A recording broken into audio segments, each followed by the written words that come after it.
In the previous part of the lesson, you learnt how to resume from an error handler at the line which caused the error or the one immediately following it. In this part of the lesson, you'll learn how to resume from an error at any point within a procedure. Let's start by opening the file that I've downloaded and extracted, and then, as always, choose to enable any content if requested. This workbook allows the user to search for a film on one of two different worksheets, hits and flops. If I click the Find Hit Film button and type in part of a film name, for example Star, when I press Enter, I'll see some information about the first film containing that word. If I click OK and return to the menu sheet, you can see that we have some basic error handling in place to deal with what happens when the film name can't be found. If I click the Find Hit Film button again and type in some nonsensical text or some film names that couldn't be found, if I click OK, rather than seeing a runtime error message, I see a custom error message. What I'd like to do is extend this system so that the user gets a choice as to whether or not to perform another search immediately. If I click OK currently, the subroutine just ends. I'd like the user to have a choice. The first step is to modify the error message we've just seen to provide the user with a choice of buttons to click and to capture their response in a variable. Let's open the Visual Basic Editor and open up module number 1 and find the Find Hit Film subroutine. At the top of this subroutine, let's declare a variable called button clicked, which will hold a VB message box result. So dim button clicked as VB message box result. Now we can scroll down to find the error handling section in this subroutine and the message box which is displayed when an error occurs.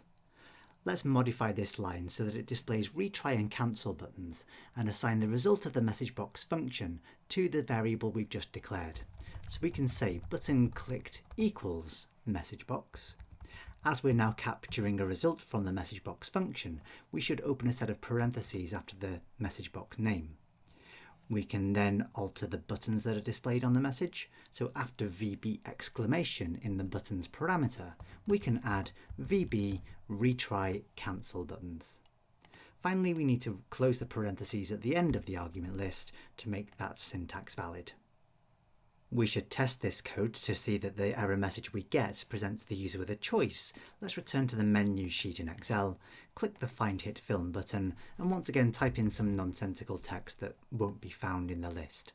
If we click OK, we'll see the error message appears, but this time we have a choice of retry or cancel buttons.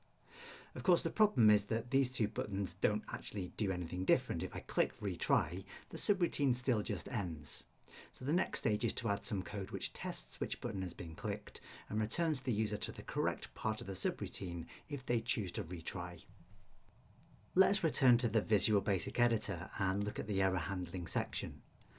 After we've displayed the message box, if the user clicks the retry button, we want to return the user to a different part of the subroutine. In the previous lesson, we saw that we could resume at the line causing the error in the first place, which would be this one. We saw that we could resume next to resume at the line immediately after the one which caused the problem. In this case, however, we want to return to a different part of the subroutine entirely. We want to return to the part of the subroutine at which the user is asked to enter a film title. To resume at a specific point, we'll need to add an extra line label that we can use to resume at. So just above the line which has the input box displayed, let's add another line label. Let's call this one Enter Film Name, followed by a colon. In the error handling section then, we can write an if statement to check which button was clicked. We can say if button clicked equals VB retry then.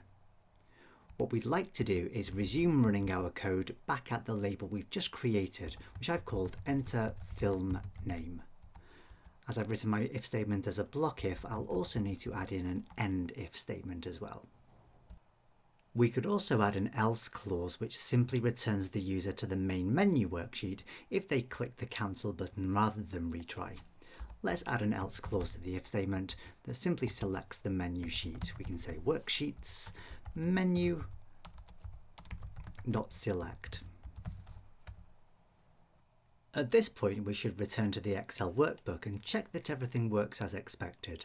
Let's head back to the menu sheet, click the Find Hit Film button and start by searching for a film which we know won't exist. So I'll just type in some nonsense text. When I click OK, I'm asked whether I want to try again or cancel. If I click Retry, I'll see that I'm asked to type in a new film name. And this will continue to happen as I keep on typing in films which won't be found. I can click Retry as many times as I like. If I do type in the name of a film which does exist, I'll type in the word world, and then if I click OK, I'll find a film containing that word. When I click OK now, the subroutine just ends. Just to make sure our cancel button works as well, let's return to the menu sheet, click the Find Hit Film button, type in nonsense, click OK. This time I'm going to cancel, so I should just end up straight back onto the menu sheet. As always, it's worthwhile testing that things work as normal when things don't go wrong, when your error handler doesn't get triggered. So let's click the Find Hit Film button again. Let's type in the name of a film which we know does exist and can be found, and just make sure that when we run the subroutine as normal, we get just a sensible information message.